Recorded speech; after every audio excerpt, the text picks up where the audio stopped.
Hello and welcome to the Intel Brief. Today is Thursday, 19 February.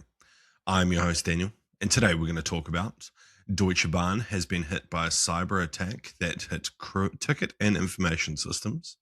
Trump has flipped on his position on the UK Chagos Island deal again, and North Korea has unveiled a nuclear-capable rocket launcher. So firstly, German rail operator Deutsche Bahn on Wednesday said it had been the target of a cyber attack that disrupted digital services. The company said its so-called DDoS attack hit IT systems around midday Tuesday, causing outages in travel information and booking tools on its websites and the Navigator app. They said in a statement that Deutsche Bahn has been and continues to be the subject of attacks on its IT systems, the company stated on Wednesday.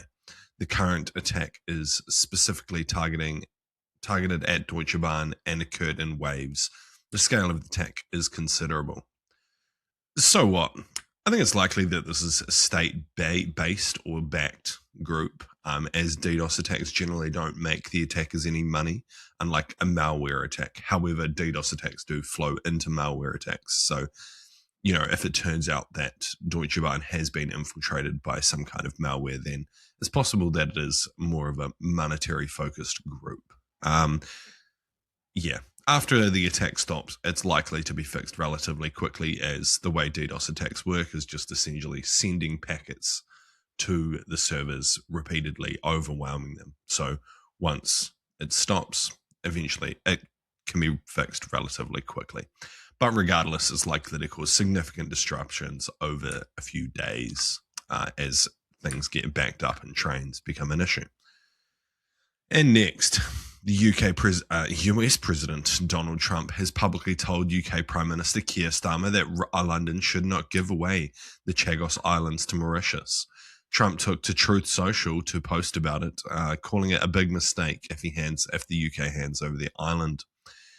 As part of the plan, the UK would lease the base Diego Garcia back from Mauritius for around £35 billion over the next 100 years. Trump posted saying Keir Starmer should not lose control for any reason of Diego Garcia by entering a tenacious. I don't know what that was. It would be a blight on our greatest ally.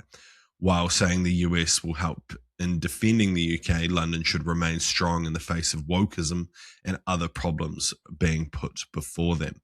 Trump wrote that the Diego Garcia base could be needed to launch attacks against Iran.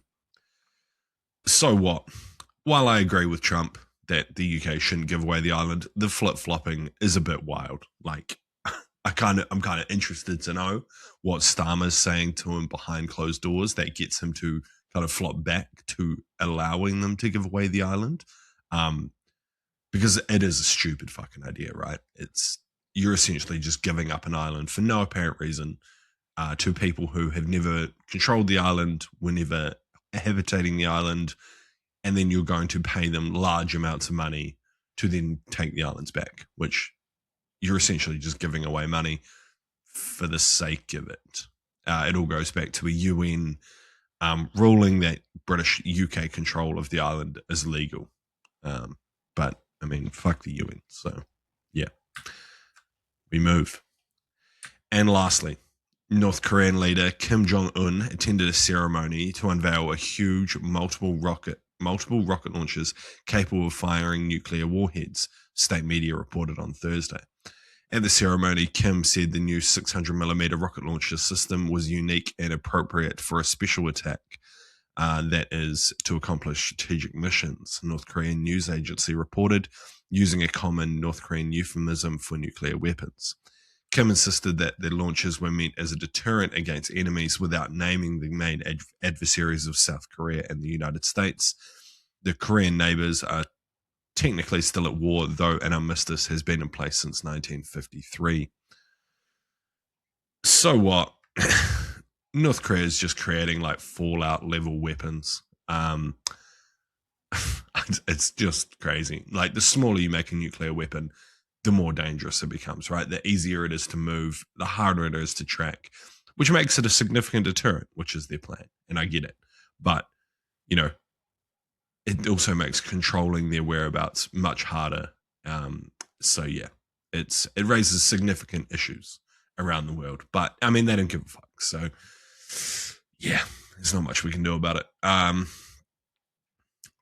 Yeah, it definitely will be a deterrent. It's highly unlikely that the US would ever try and do anything against North Korea purely because of their nuclear weapons, which makes their development so much more appealing, and is why like countries like Iran have been so keen to get control of them, because the current pressure that Iran's facing would never happen if they had nuclear weapons. So yeah, I get why countries do it, but it doesn't make it good. So yeah. Anyway, that's been the Intel Brief. I've been your host, Daniel, and I'll see you again tomorrow. See you.